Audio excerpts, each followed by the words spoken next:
আকাশটা সকাল থেকেই মেঘলা হয়েছিল।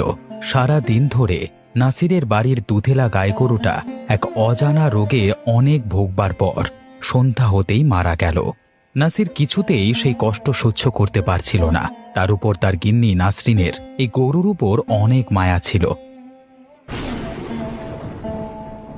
ভ্যানে করে নাসির গরুর মৃতদেহটা নিয়ে তালতলার ভাগাড়ের কাছে চলে এলো।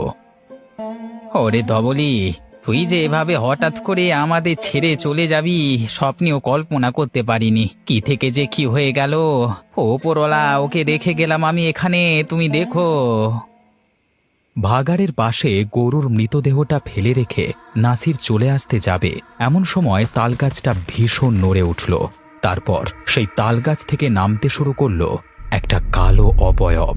ভ্যানটা একপাশে দাঁড় করিয়ে অন্ধকারে দাঁড়িয়ে পড়ল নাসির। কি ব্যাপার, এই সময় তাল গাছের উপর থেকে কে নামছে? ব্যাপারটা খুব সন্দেহজনক লাগছে তো। তারপরেই নাসির লক্ষ্য করল সেই কালো অবয়বটা তার মৃত গরুটাকে ছিঁড়ে ছিঁড়ে খেতে শুরু করলো। কি ওটা কে? চোর নয় তো? আমার ধবলি শরীরটা কেটে চামড়া চুরি করবে বলে এসেছে রাতের বেলায়।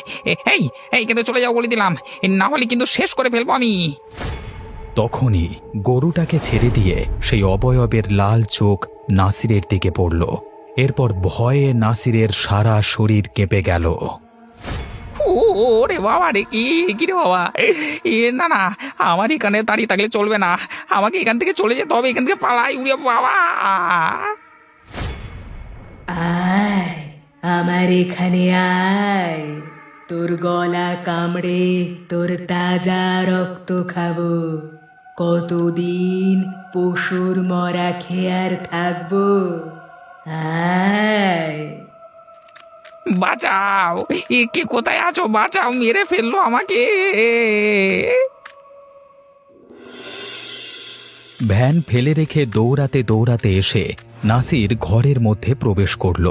নাসরিন তখন প্রচণ্ড দুঃখে ধবলির জন্য কান্নাকাটি করছিল। হঠাৎ করে তার স্বামীর এরকম উদ্ভ্রান্ত অবস্থা দেখে প্রচণ্ড ভয় পেয়ে জিজ্ঞাসা করল, কি হলো? কি হলোটা কি তোমার? তুমি এরকম ভয় পেয়ে আছো কেন? শিয়াল কুকুরে তাড়া করেছে নাকি? জিন! আমাকে জিনে তাড়া করেছে, বাঁচাও! কি পাগলের মতো বকছো বলো তো তুমি? তোমার কি মাথা খারাপ হয়ে গেছে নাকি? একে ধবলি মারা গেছে বলে মনটা আমার একদম ভালো নেই, তার উপর তুমি আমাকে ভয় দেখাচ্ছ। আমি ভয় দেখাইনি গো, সত্যি বলছি, জিন আমাকে তাড়া করেছে। সে কি, আমাদের গ্রামে